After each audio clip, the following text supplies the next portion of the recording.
So I worked in the stock room at this time. The stock room is attached to the kitchen, so I have all the food back there, and then you give it to the cooks, and they cook it up.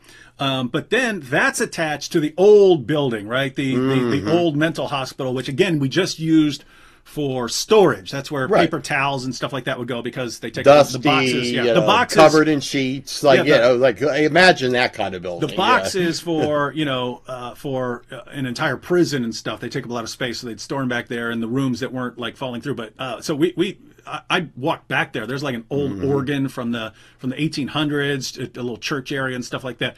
Pretty creepy stuff back there when you're looking. It's like this is like when you think about what was going on back in the 1800s. It was like walking back in history, literally. Yeah. So they knew one dude was terrified of ghosts, and it's simultaneously funny, but it's kind of messed up because again, the guy's legitimately scared and stuff. So the guy who George, the guy who who headed the he was in charge. He was the manager for the kitchen and all that stuff. So he tells this guy to come back into the building with him to grab some stuff. So come back in here. Hey, we're going to come back and grab some supplies.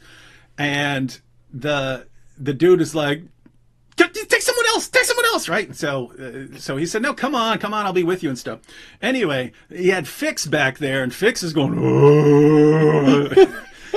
And George is back there going, and the guy's going, what was that? What was that? And George will go, oh, that's just Bessie. She doesn't hurt anybody, blah, blah, blah. She's been here for a century. Right?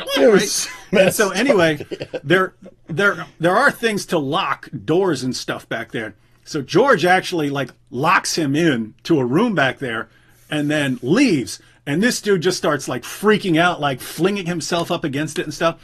So eventually George goes back to let him out. Yeah. And George said, because these guys are all telling the story immediately after it happens. I wasn't there, but I'm there when all these guys come out and say what happened. I saw the end of it. I saw the end of it when the guy comes running out, falls down, bolts for the door, and says and then starts flipping out, saying, "You guys are messing with me! You guys are messing with me!" And he says that he needs to go back to his room to change his pants because he had soiled his pants. But anyway, I got the story.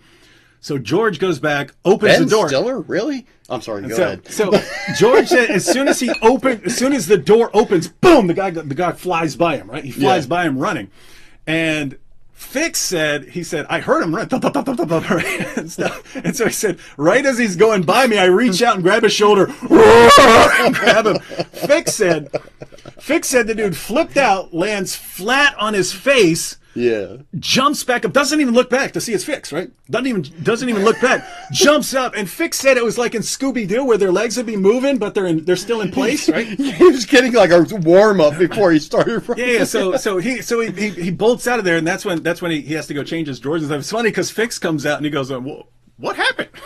What happened there? And so anyway, that's like, anyway, I don't even know why we're telling this story, just because it's apart from it being a funny because story. It's hilarious, you know. I mean, you had to be there, kind of thing, but it was funny. There were people who were just constantly creeped out by all the creepy stuff going on there. With that said, Fix was pretty cool. Half, I actually locked Half.